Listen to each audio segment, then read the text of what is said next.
തെരഞ്ഞെടുപ്പിൽ തോറ്റ ശേഷം സർക്കാർ സർവീസിലെത്തിയ ഒരാളുണ്ട്. മലയാറ്റൂർ രാമകൃഷ്ണനാണ്.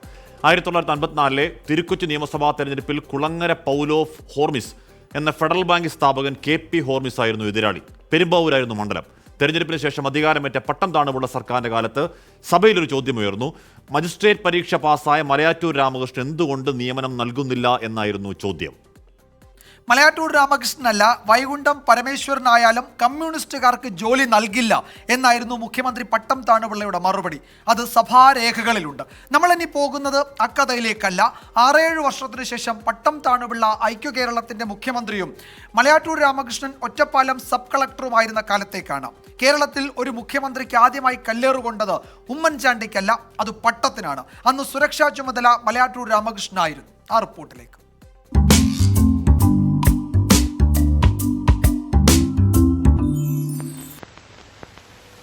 എന്തായിരുന്നു പട്ടത്തിനെതിരായ പ്രക്ഷോഭം? ഫാദർ ജോസഫ് വടക്കന്റെ നേതൃത്വത്തിലുള്ള മലനാട് കർഷക യൂണിയനാണ് സർക്കാരിനെതിരെ സമരം പ്രഖ്യാപിച്ചത്. കാർഷിക വില തകർച്ചയും ക്ഷാമവുമായിരുന്നു പ്രക്ഷോഭ കാരണം. എന്തായിരുന്നു തൃശൂരിലെ സംഘർഷാവസ്ഥ? മുഖ്യമന്ത്രി പട്ടം താണുപിള്ള റോഡിലിറങ്ങിയാൽ കരിങ്കൊടി കാണിക്കുമെന്ന് ഫാദർ വടക്കൻ പ്രഖ്യാപിച്ച കാലമാണ്. തൃശൂർ ടൗൺ ഹാളിൽ മലനാട് കർഷക യൂണിയൻ കൺവെൻഷൻ നടക്കുന്ന അതേ ദിവസം തൃശൂരിൽ കേരള സംഗീത നാടക അക്കാദമി വാർഷികം മുഖ്യമന്ത്രി ഉദ്ഘാടനം ചെയ്യുന്ന പരിപാടിയുമുണ്ട്. മുഖ്യമന്ത്രി തൃശൂർ ജില്ലയിൽ നടത്തുന്ന യാത്രകൾക്കെല്ലാം ഒറ്റപ്പാലം സബ് കലക്ടറായിരുന്ന മലയാറ്റൂർ രാമകൃഷ്ണൻ അകമ്പടിയായി ഉണ്ടാകണമെന്ന് റവന്യൂ മന്ത്രി K. ചന്ദ്രശേഖരൻ ഉത്തരവിട്ടിരുന്നു. മുഖ്യമന്ത്രിയെ കല്ലെറിഞ്ഞതെപ്പോൾ? വൈകിട്ട് 5:30 യോഗത്തിൽ പങ്കെടുക്കാനായി രാമനിലയത്തിലേക്ക് മുഖ്യമന്ത്രി പ്രവേശിക്കുമ്പോൾ മലനാട് കർഷക യൂണിയൻ രൂപീകരണത്തിന് വന്നവർ കൂട്ടമായി എത്തി കല്ലേറ് തുടങ്ങി. മുഖ്യമന്ത്രിയുടെ ഇടത് നെഞ്ചിൽ തന്നെ ഒരു കല്ല് കൊണ്ടു. കേരള ചരിത്രത്തിൽ ഒരു മുഖ്യമന്ത്രിക്ക് കൊള്ളുന്ന ആദ്യത്തെ കല്ലായിരുന്നു അത്. പട്ടത്തിനും മലയാറ്റൂരിനും സംഭവിച്ചതെന്ത്? സുരക്ഷാ ചുമതലയുള്ള മലയാറ്റൂർ രാമകൃഷ്ണനെ ഉടൻ സസ്പെൻഡ് ചെയ്യണമെന്ന് പട്ടം താണുപിള്ളയും ഭാര്യയും രാമനിലയത്തിൽ വെച്ച് തന്നെ ചീഫ് സെക്രട്ടറിയെ വിളിച്ചറിയിച്ചു.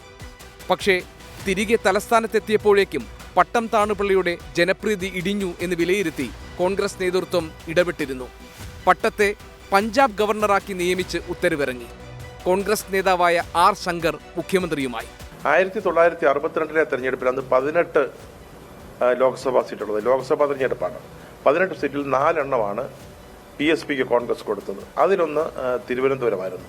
തിരുവനന്തപുരം പട്ടം താണുപിള്ളയുടെ ഒരു കേന്ദ്രമാണ്, അല്ലെങ്കിൽ അദ്ദേഹത്തിന് വലിയ ശക്തിയുള്ള അല്ലെങ്കിൽ പിന്തുണയുള്ള ഒരു സ്ഥലമാണ്. ഇവിടെ PSPയുടെ സ്ഥാനാർത്ഥിയാവാൻ പലരും ഉണ്ടായിരുന്നു. PS നടരാജപിള്ള അടക്കമുള്ളവരുണ്ടായിരുന്നു. പക്ഷെ അദ്ദേഹത്തിനൊന്നും സീറ്റ് കൊടുക്കാതെ PSPയുടെ ഒരു സാധാരണ അംഗം മാത്രമായി അദ്ദേഹത്തിൻ്റെ മരുമകൻ പട്ടം കൃഷ്ണപിള്ളയ്ക്ക് സീറ്റ് കൊടുത്തു. ആ തെരഞ്ഞെടുപ്പിൽ നടരാജപിള്ള ജയിച്ചു, പട്ടത്തിൻ്റെ സ്ഥാനാർത്ഥി തോറ്റു. പിന്നീട് കോൺഗ്രസുമായിട്ടും വലിയ തർക്കങ്ങളുണ്ടായി. ആ സമയത്ത് സജീവയാണ് AICC president R. Shankar AICC president സജീവയ്ക്ക് ഒരു കത്തയക്കുന്നു. അതൊരു കുറ്റപത്രം തന്നെയായിരുന്നു, പട്ടത്തിനെതിരായിട്ടുള്ള ഒരു കുറ്റപത്രം. അവസാനം കോൺഗ്രസിന്റെ ഹൈക്കമാൻഡ് ഇനി പട്ടം താണുപിള്ളയെ വെച്ചുകൊണ്ട് മുന്നോട്ട് പോകാൻ പറ്റില്ല എന്നൊരു തീരുമാനത്തിലെത്തി. നെഞ്ചിൽ കല്ലുകൊണ്ട മുഖ്യമന്ത്രിക്ക് ജോലി പോവുകയും മലയാറ്റൂർ രാമകൃഷ്ണൻ നടപടിയിൽ നിന്ന് ഒഴിവാകുകയും ചെയ്തു. Election desk 24. അപ്പൊ എന്തായാലും വേരുകളെന്ന നോവൽ എഴുതിയ മലയാറ്റൂർ തന്നെ വേരുകളിലേക്ക് വന്നപ്പോൾ വേരുകൾ കൃതാർത്ഥമായി. അതെ, എനിക്കത് പഠിക്കാനുണ്ടായിരുന്നു. ഈ വേരുകൾ ഞാൻ എൻ്റെ നമ്മൾ പ്രീഡിഗ്രി ആയിരുന്നല്ലോ ആ സമയത്ത്. മലയാറ്റൂരിന്റെ വേരുകൾ പഠിക്കാൻ രഘുവിന്റെ ജീവിതം യഥാർത്ഥത്തിൽ മലയാറ്റൂരിന്റെ കഥ തന്നെയാണ്. ആത്മകഥാംശമുള്ള കഥയായിരുന്നു. അദ്ദേഹം ഒരു IAS സിവിൽ സർവീസ് കിട്ടുന്നു, എപ്പോഴും ഓർക്കും ആ നോവൽ എപ്പോഴും ഓർക്കും. നമ്മൾ പല സന്ദർഭങ്ങളിലൂടെ കടന്നു പോകുമ്പോൾ ആ നോവൽ നാട്ടിലേക്ക് മടങ്ങി വരികയാണ്. പഴയ വേരുകളിലേക്ക് മടങ്ങി വരും. അതെ, കൂർക്കമഴക്കൂരട്ടിയും പുളിശ്ശേരിയും കൂട്ടി സഹോദരിയുടെ വീട്ടിൽ നിന്ന് ഭക്ഷണം കഴിക്കുന്നത് മിക്കവാറും ദിവസവും ഞാൻ ഓർക്കാറുണ്ട്. അദ്ദേഹം അത് എഴുതിയിട്ടുണ്ട് ആ ഭക്ഷണത്തെ പറ്റി.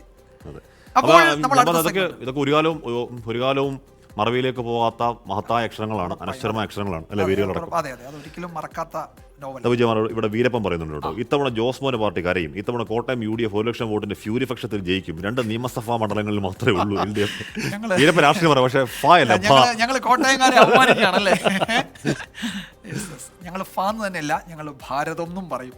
മിനിബാബു പറയുന്നുണ്ട് ഇപ്പോഴല്ലേ അവർ വെയിൽ കൊണ്ട് ജനങ്ങളെ കാണാൻ പുറത്തിറങ്ങും, അത് കഴിഞ്ഞ് അവരെ കണ്ടു കിട്ടില്ലല്ലോ, ഇപ്പോൾ ഒന്ന് വെയിൽ കൊള്ളട്ടെ എന്ന് പറയാണ്. സ്ഥാനാർത്ഥികളെ പറ്റിയാണ്, എല്ലാവരെ പറ്റി അങ്ങനെ ഉണ്ടോ? എല്ലാവരും അങ്ങനെയാണ്. ഇന്നിപ്പോ ഒരാൾ പറയായിരുന്നു ഈ അരിക്കൊമ്പൻ കാട്ടാനെ പിടിച്ചു മാറ്റിയതുപോലെ ഈ പടയപ്പയും മാറ്റേണ്ടി വരും, എന്താണ് വേറെ വഴിയൊന്നും ഇല്ലെങ്കിൽ എന്ന്. അപ്പോ വേറൊരാള് പറഞ്ഞത് തെരഞ്ഞെടുപ്പ് കാലത്ത് ഞങ്ങൾ എത്ര പടയപ്പയെ മാറ്റാനിരിക്കുന്നത്, അപ്പോഴാണ് ഈ കാട്ടിലെ ആന എന്ന് പറഞ്ഞതുപോലെ വെയിലത്താണ്. അപ്പോൾ ഇതിന്റെ ആരെ മാറ്റണം ആരെ നിർത്തണം എന്നൊക്കെയുള്ള തീരുമാനം എടുക്കേണ്ടത് വോട്ടർമാരാണ്, അവരുടെ ജനമാണ്.